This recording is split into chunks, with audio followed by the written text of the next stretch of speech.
Hello to everyone out there in this huge global world.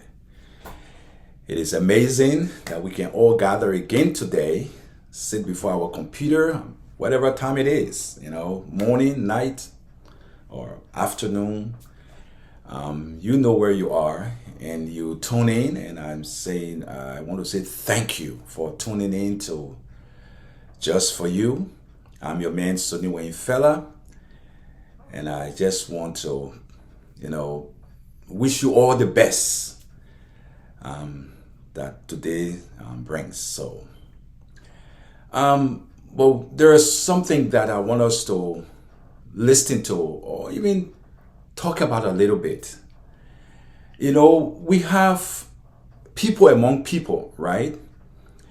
We have people who are truly politicians, and we have people who just want to grab whatever they can get hold of.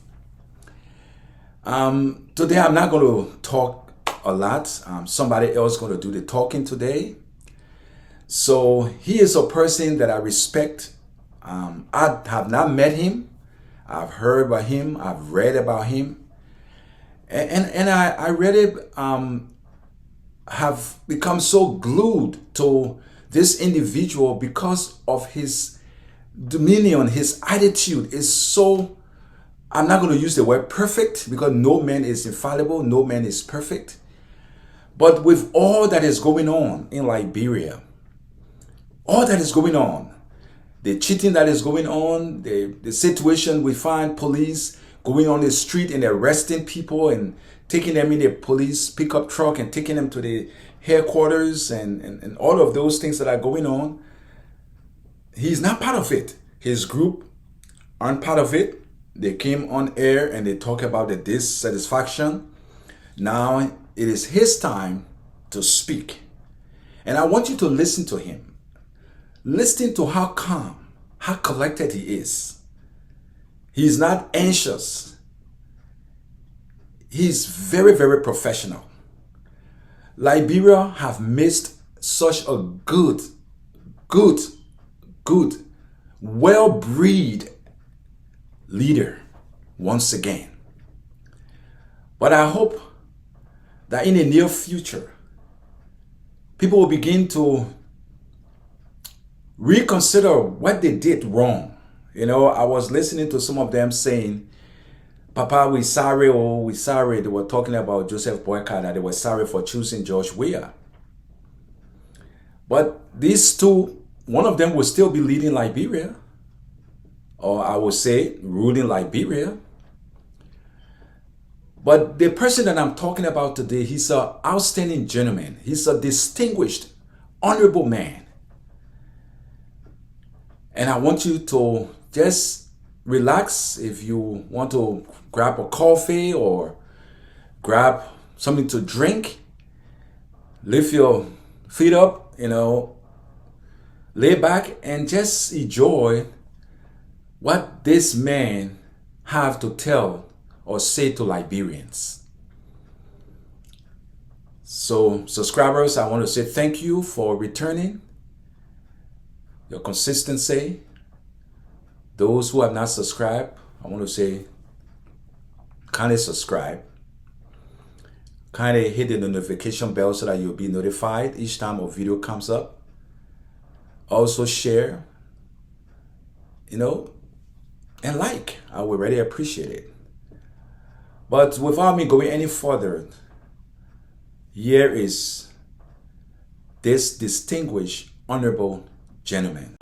Thanks to all of you who voted on October 10th. The high turnout from all across the country should remind all of us that Liberians cherish their hard-won democracy and will do anything to preserve it. On behalf of my family, Councillor Charlene Bronskin and her family, on behalf of our entire CPP family, all of our down-ballot candidates, and the entire campaign team, from the bottom of my heart, I thank all of our partisans, well-wishers, and supporters for their courage to boldly and proudly stand with us and support the patriotic cause to fix our country. As Councillor Bronskin and I campaigned with you, we came to renew our faith in a better future for Liberia. That renewal of faith has come not from any acceptance from the top of the political class, but from the hopefulness of the grassroots, our market women, motorcyclists, healthcare workers, teachers, civil servants, farmers, street sellers, amongst many others. Real change will prevail. The fight for real change, which we have begun, cannot and will not be stopped. This is not because of me or Councillor Bronskin. It is because of you, each and every one of our supporters, well-wishers, partisans, and Liberians from all walks of life. This is why, despite the ridiculousness in results being announced, my faith in God and belief in our people remains strong and unwavering. Real change is on Liberia's doorsteps. A few may succeed to conspire against it happening now, but real change will ultimately and inevitably happen because Liberians desire, will work for, and deserve it. Like many Liberians, including our fiercest critics, we too are disbelieving of the results being announced. When Liberians voted, they did so believing their votes will be reflected in the results. This is how democracy is supposed to properly function. The announced results ridiculously defy common sense. This is sowing an unhealthy impression about our democracy. People are feeling robbed of their right to freely and fairly express their will and choice for leadership. The scheme to rob the Liberian voter of the right to choose their leaders may be sophisticated and difficult to trace and prove, but in the end, it undermines our democracy and risks the security and stability of our country. The evil geniuses involved and their co-conspirators may believe they can demoralize our right to vote. They may be thinking they can crush our desire to be governed democratically and live in peace. They are wicked and they are wrong. They are underestimating the resolve of the Liberian people. Liberians are no fools. Our nation has paid dearly for our cherished democracy. Let there be no mistake. Liberians are determined to preserve our hard-won peace and democracy. I've heard from many of our partisans, well-wishers, and supporters. I feel your disappointment. I share your pain. I understand your anger. But we must not lose hope, not in ourselves, and definitely not in our country. We must continue to remain peaceful and law-abiding. We will win in the end. Let me assure all of you that we will continue to do everything within our power to investigate and bring to light what has happened. I promise you that no matter how long it takes, everyone involved will answer. There will be consequences for seeking to undermine Liberia's young democracy and acting against the interests of the Liberian people. Fellow partisans, sympathizers, and supporters, we must never give up on our country.